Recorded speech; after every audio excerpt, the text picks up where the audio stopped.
This is Leo Cloutier with Malice to It None. We have as our guest today a gentleman who does the play-by-play with Ernie Harwell with the Detroit Tigers. I'd like to welcome to our show Ray Lane. Welcome, Ray. Thank you very much. Nice to be back with you again, and I just hope that our weather will get a lot better this season than it is right now around this area. It's not looking very good right now, Ray. I see the rain coming down in D.C. Stadium. However, this could be just a shower. Let's hope. Ray, a big season is ahead. What do you think is the outlook for the Detroit Tigers? Well, I tell you, a couple of weeks ago, I thought it was pretty dismal. And, of course, with the McLean situation, things have perked up. Our ball club has come to life in the last 10 days. The attitude is a lot better. There's more hustle. We look like a slow-motion team the first 3 weeks of spring training, I think. And I think right now, if we can get off to a halfway decent start and stay close to the top rung in the Eastern Division, by the time 1st of July rolls around and we have that competitor back in the name of McLean, we could do all right. I think we got a lot of question mark in our pitching, however, right now. Ray, a few weeks ago during spring training, manager Mayo Smith sort of took the Tigers to task for their listlessness at that particular time. Do you think that the McLean situation had any effect on the ball club at that time? Yes, I do. I don't think they want to admit it. I think it was something that subconsciously they all said, well, we're pros, we're playing for our own salary, we're paying for our club. But basically, I think they thought here was a 24-game winner of last season, that he meant victories for the Tigers, and all of a sudden, what chance do we have now that our number one pitcher is gone?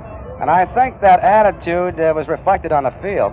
And as you mentioned, Mayo took him to task, and he really did take him to task after the Cardinals beat us in an exhibition ball game.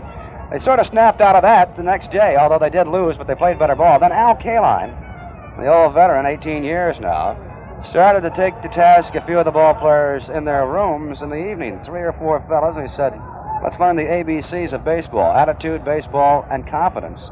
And I think that's done an awfully good job, too. He and Mayo discussed this before Al went out and talked to some of the players. Is that so? You know, and Al doesn't seem to be that kind of a guy who could excite anybody, but apparently when he decides to, he does. Well, he thinks that he has a good ball club, and he just hated to see it go down the drain the way they were acting over there. So the whip snapped a little bit.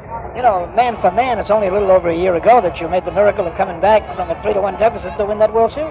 Yeah, and there was a very good display, I think, of confidence and attitude, and, of course, ability.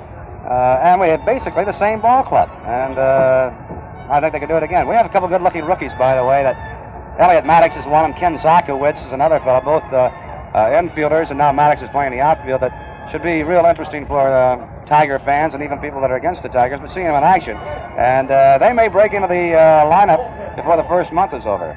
Well, Ray, I see that our time is up, and I certainly want to thank you very much for this interview, and I want to wish you and the Detroit Tigers worlds of luck with the coming season. Thank you very much. We'll need it, but we'll look for you the next time around. Thank you very much, Ray. This was an interview with Ray Lane of the Detroit Tigers, play-by-play announcer.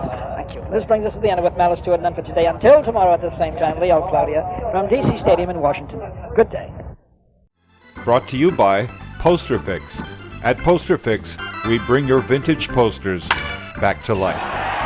To learn more about Leo Cloutier's sports world, visit leocloutier.com.